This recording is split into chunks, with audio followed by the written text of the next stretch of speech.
Hey, what's up, Internet? It's the Dub Architect. I've been getting a lot of emails and messages recently asking me to kind of go over my setup for people, so I'm going to try to do a really brief introduction.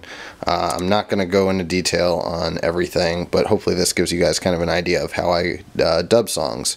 So when I am doing live dubs of the remixes I've done for artists like Dubmatix, Luciano, Giant Panda, Fear Nuttin', so on and so forth, the songs that have already been produced and put out in the studio, first thing I have to do is get all the individual tracks.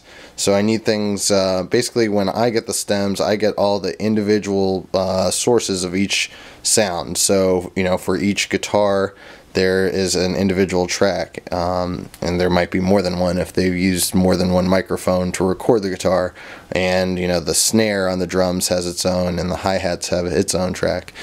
What I do is I produce a remix in a studio setting, where I am taking all those tracks and actually remixing them, adding compression and equalization, reverb, delays, and doing the whole span. So dubbing and remixing, basically remixing and remixing, if you understand the difference.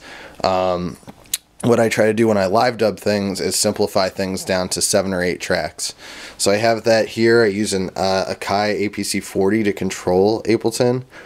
So basically I have track 1 would be my drums, track 2 bass, 3's guitars, 4's vocals, 4's keys rather, usually 5's vocals, 6's horn, 7's percussion, but you really can lay it out any way that you want.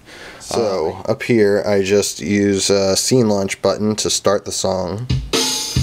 That starts all these things at once. That means I can drop things out like drums,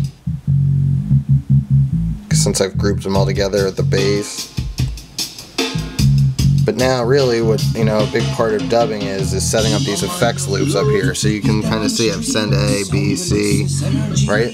So send A is basically, sorry, I'm going to turn this down a little. Send A comes through all this stuff down here, not this reverb pedal right now. I just have one aux loop running right now that basically pulls the sound, sends the sound through this delay, Boss RE20 delay, through this chord, Chaos Quad, and if I want another phaser right here. That's send A. Send B, I use virtual effects in Ableton. And then send C right now I have set up to run off this little foot trigger down there that sends things through this reverb pedal. So I can do big delays like that. So I can control sending stuff here with these knobs. So the guitar,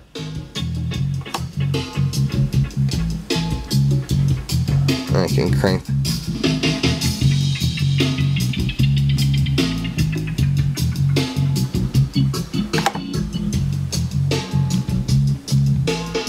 Drums, keys.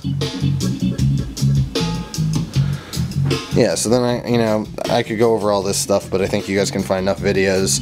The way I accomplish running all this stuff is down here. It's a rack. It has a power supply. This is the whole brains of the operation, or the routing rather of the operation. It's a PreSonus fucking whatever Sapphire Pro 40. And then I have a 8-channel XLR splitter here, which is what I sometimes use to dub campaign, my live band, and that's a whole nother video. You can see kind of from the back of things back here, there's just a crap load of wires, and I will have to save that for another time as well. So hopefully that has showed you guys kind of in basic terms how I dub stuff. And if you have any questions, feel free to write me an email or comment on the video.